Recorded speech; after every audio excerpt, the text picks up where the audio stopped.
Naša naredna tema, pričat ćemo upravo o tome ima li nameštanja u prestižnim fitness takmičenjima u stvari, a naš gost je Lepomir Bakić. Lepomire, dobro nam došao. Hvala na pozivu i bolje vas našao.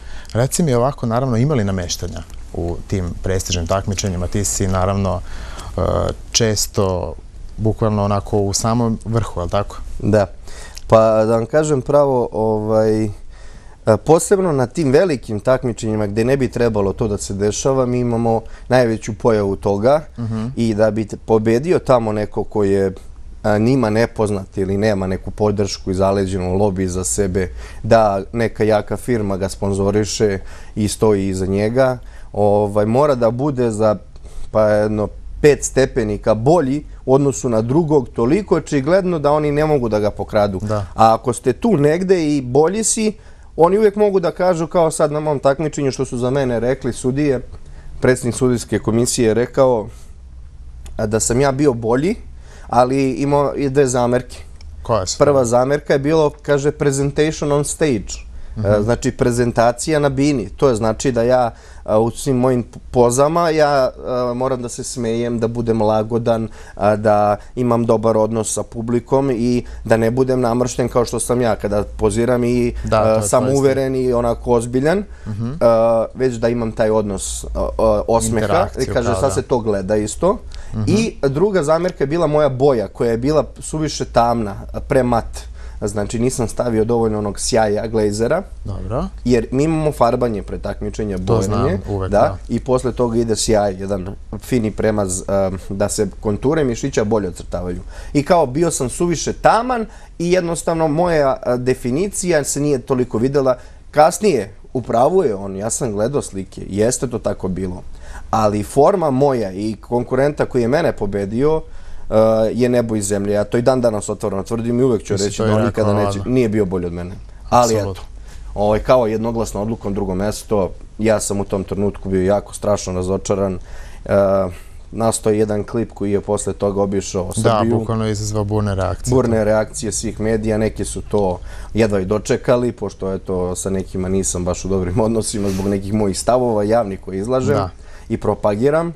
I uglavnom taj moment je bio jako stresan za mene. Ja sam do zadnjeg dana nisam znao da ću otići na to takmičenje. Sve mi je proletelo kroz glavu jedan film. Prvo čega sam se setio kako ležim na bolničkom stolu i iglu veliko mi guri u vrat i da mi oduzmu ovu stranu tela, jer sam 6 meseci pre toga, godinu dana tačnije pre tog takmičenja, prošle godine imao jako strašnu povredu, pucanje mišića 4 cm. I to sam uspešno sanirao. Pa milion poteškoća koje su bile u mom životu da bi došlo do te Amerike koju sanjam već 5 godina. I onda za dlaku ti neko uzme nešto što ne znaš da li ćeš sutra opet doživeti, ponoviti i moći da ostvariš. Evo sada upravo gledamo neke od tih. To je taj moj pozing baš na takmičenju uz muziku, to je ta presentation rutina gde ima svaki takmičar minut do minut i po da se predstavi. Mene su i tu skratili, dali su mi samo 45 sekundi, pa su mi isekli pesmu. Ide jedna lepa, lagana violina iza u pozadini gde ja prezentujem skulpturu mog tela i sve ono što sam ja radio godinama da bi to tako izgledalo. Koliko godina tačno, generalno? Od 16. godine. Pa da. Sam u ovome.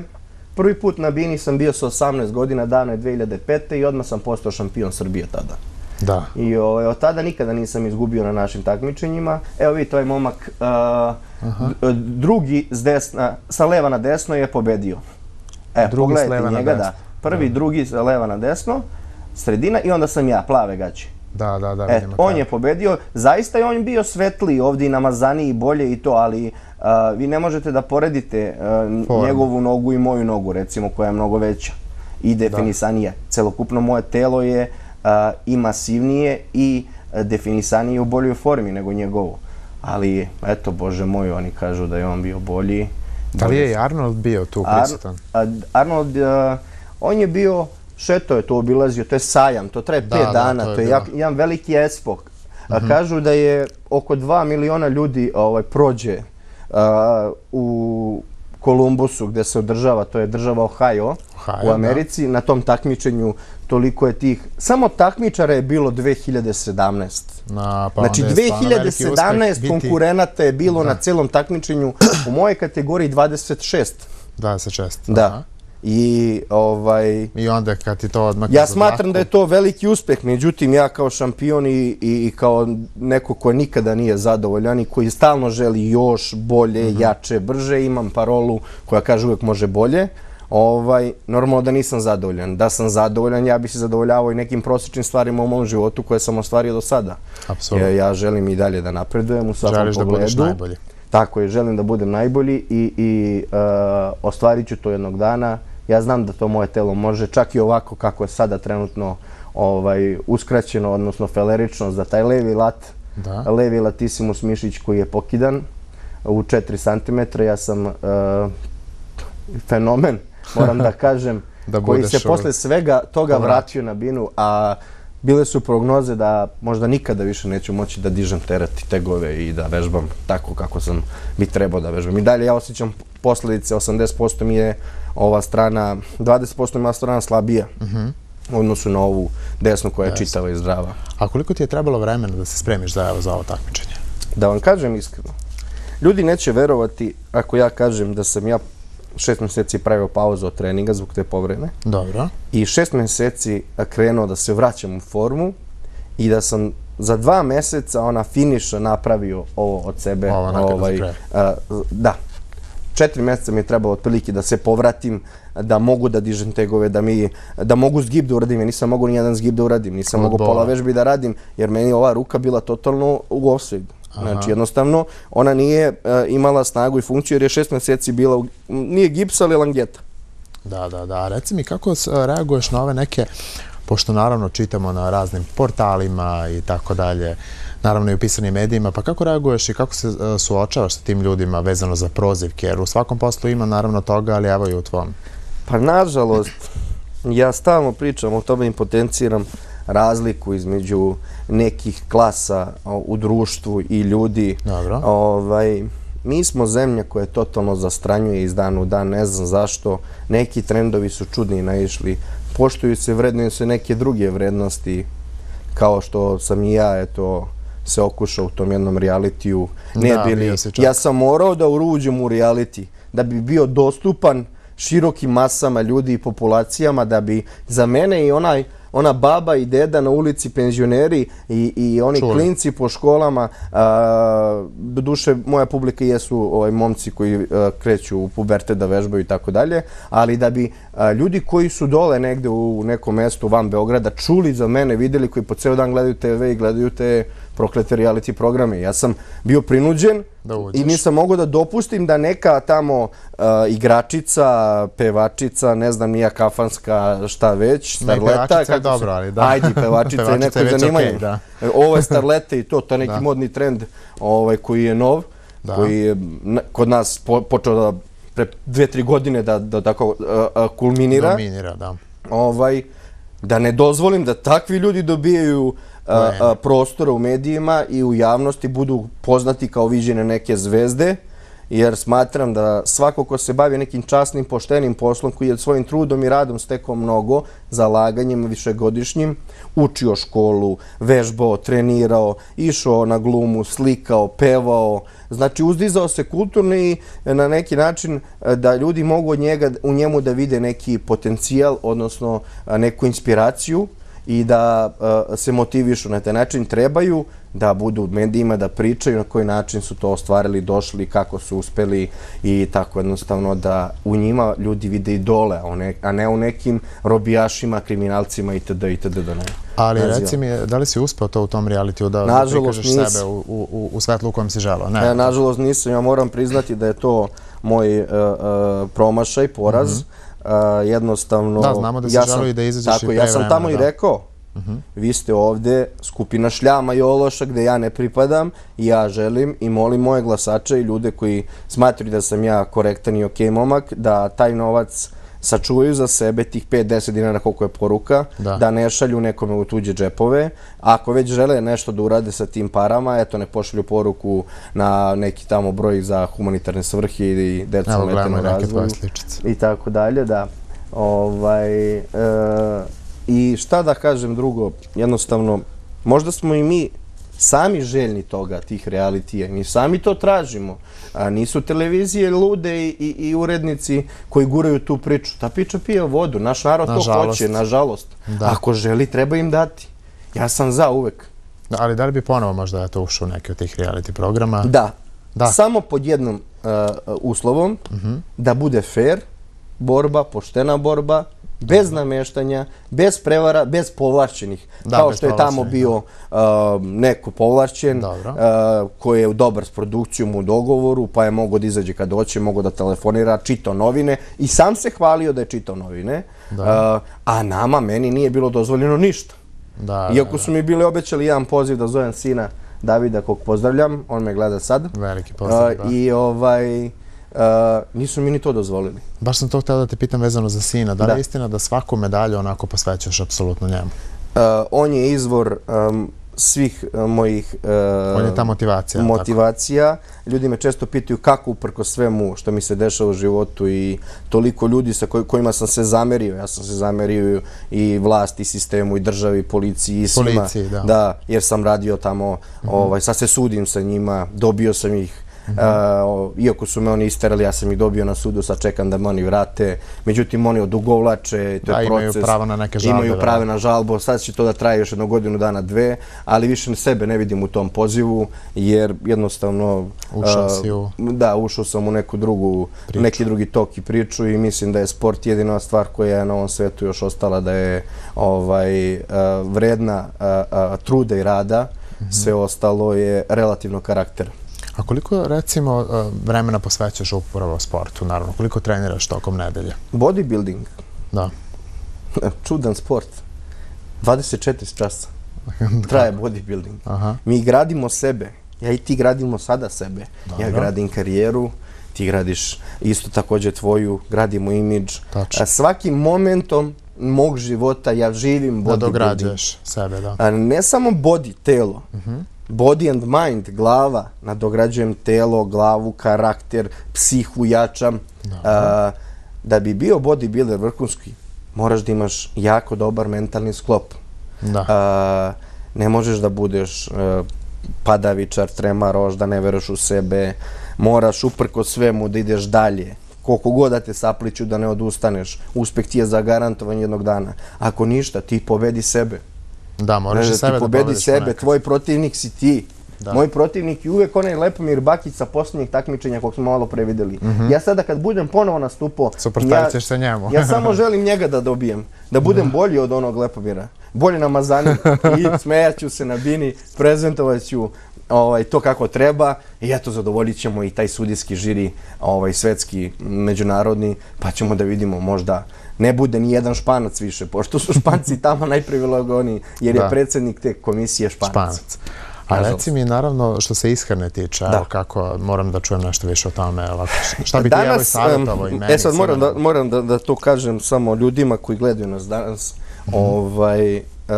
Ljudi moji, kao u svakoj profesiji, posebno u ovoj koji kulminira fitness treneri i taj kult oko preparata, masa. To je svakim danom sve više i više. Ljudi dobiju malo trbušnjaka, vežbaju malo, prosječno izgledaju, pojave se neko takmičenje seoskog karaktera, budu drugi, treći i oni sebe nazivaju tamo na Facebooku odmah u zagradi.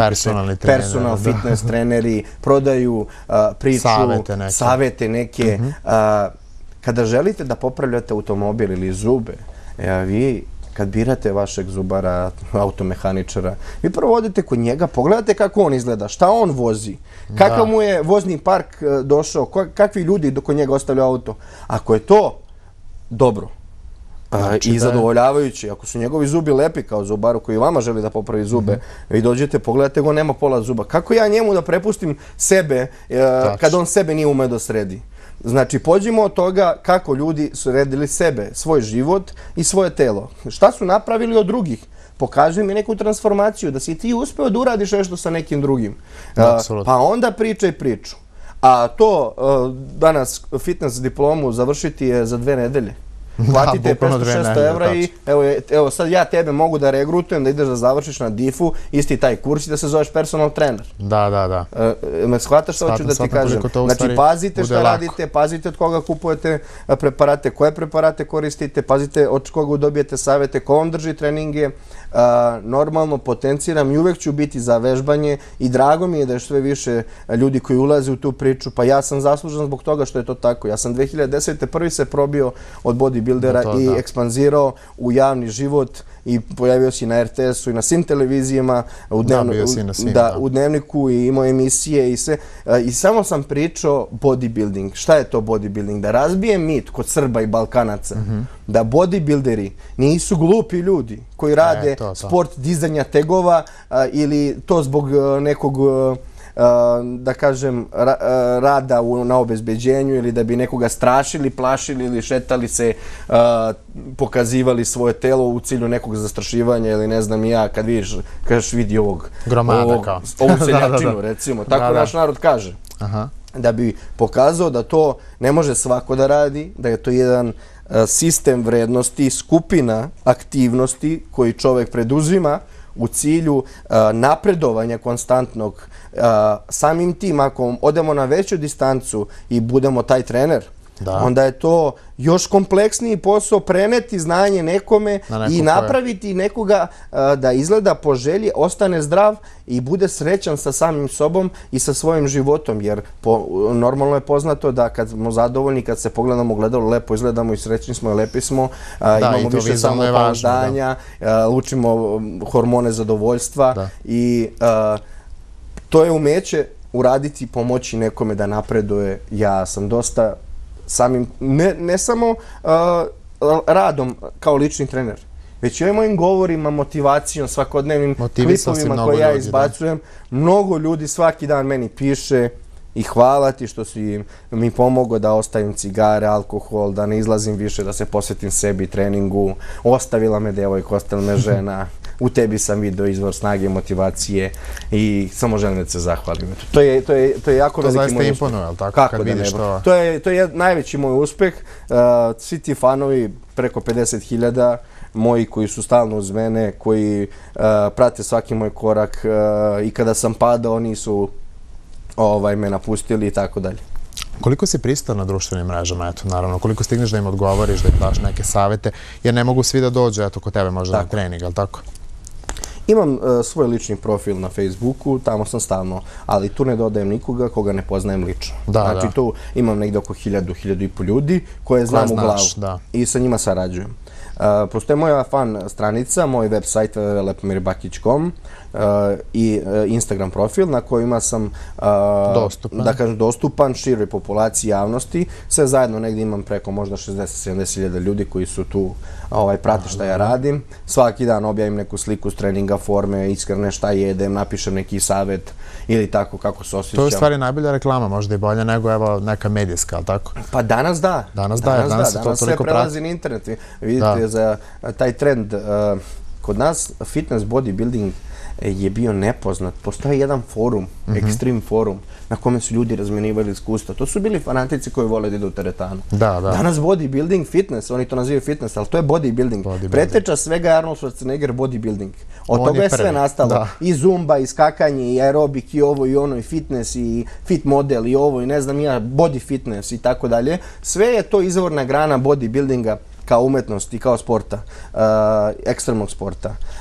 Samim tim, danas imamo da među devojkama bikini modele, imamo među muškarcima ovim za plažu te men's physique fitness modele i dostupno je svima ta priča o ishrani zbog interneta. Ali na internetu vi možete pronaći milion gluposti. Pišu svakojaki ljudi svašta. I svakakvih savjeta koje su... Neki kod nas je popularan tamo bio, da ne znam još uvek, neki youtuber koji snima tako neke klipove, daje neke savjete. Vi uzmete ono, pogledate, morate da imate 14 godina da bi verovali u tu priču. Jer ako ste malo, da kažemo, stariji i obrazovaniji, pametniji, vi ne možete da verujete da neko takve stvari glupe priča i prodaje vam kao savjet za napredovanje u dobijanju mišićne mase ili smanjivanju masnih naslaga i tako dalje. Da, ali ljudi veruju u svašta. Ljudi veruju i prave od sebe ime, ali svako ima pravo da bira i da bude biran. Ja uvek govorim. Apsolutno. Ne mora niko mene da sluša, ne mora mene niko da bira. Neka bira. Svako će da posle toga snosi posljedice za svoje izbore. Da, a reci mi koji su ti dalji planovi, naravno poslovni planovi, o tome bi volao. Pa ovako, što se tiče takmičarskih planova, to ću ostaviti za sebe, zato što poučen sam iskustvom da kad god sam najavljivao neke stvari, imao sam poteškoće. Ima puno zlobnih, zavidnih ljudi, nemojte misliti da sam sujeveran i tako dalje, zaista nisam. Ja sam veliki vernik, pravoslavac, idem u crkvu i molim se Bogu i sve što započnem želim sa Bogom da krenem. Ali dosta je te negativne ljudske energije, pakosti, zlobe i ljubomore. Svako ko krene malo visokom putanjom, odmah se skupi 10 ljudi okolo koji i oni se ne vole. I oni nisu u ljubavi. Samo da srušimo njega pa ćemo mi lako. Oni se raduju u tuđoj nesreći kao svojoj sreći. A kako to zaobilaziš? Evo, to se svuda javlja, svima nama. Tako je. Pa evo, počeo sam što manje sada da im dajem šta ću da radim, da mi ne šalju tu negativnu energiju, vidi ga, jao, što bi voleo da mu se nešto desi i tako dalje. I onda čuvam za sebe. Moram postati malo lukav, ja to ne znam, ali moram. Jednostavno da stvari čuvam, zadržavam za sebe, kao što sam i ovaj Arnold. Ovo niko nije znao da će biti. Niko nije verovao da ću ja posle povrede nešto napraviti. Mnogi su me otpisali na sceni bodybuildera. Danas je baš jedno takmičenje u Domu sindikata, Kup Srbije. Pa ko želi da vidi šta je bodybuilding, 17 časova neka poseti tamo Dom sindikata. I oni su bili fascinirani kad su čuli da sam ja otišao i napravio najbolji rezultat tamo. Znači od Srba. I prolazim sve to kroz te molitve, kroz pozitivnu energiju i posećujem često hram Svetog Save na Vračaru i Vasilija Ostroškog gore na Bežanijskoj kosi, volim da odem tamo i jednostavno tu se nekako relaksiram i pokušavam da to sve odbacim od sebe, taj gnev ljudi koji se nalazi i teret koji nosim na sebi. Mislim da je to pravi put i nastavit ću tako i dalje. Što se tiče mojih poslovnih obaveza i planova, držat ću treninge ljudima, radim samo sa VIP klijentelom, ne želim sa svakim da radim, ja biram sa kim ću da radim i imam jednu samo još želju da najavim da sam prvi srpski brand name u oblasti suplementacije. Jedna naša firma koja ima sve sertifikate za rad, uzela je moje ime i napravila liniju proizvoda pod mojim imenom i jako sam ponosan. To možemo da vidimo tako? To možemo da rađemo na internetu, na web shopu LB Sport Shop i na Vidikovcu na prodavnici.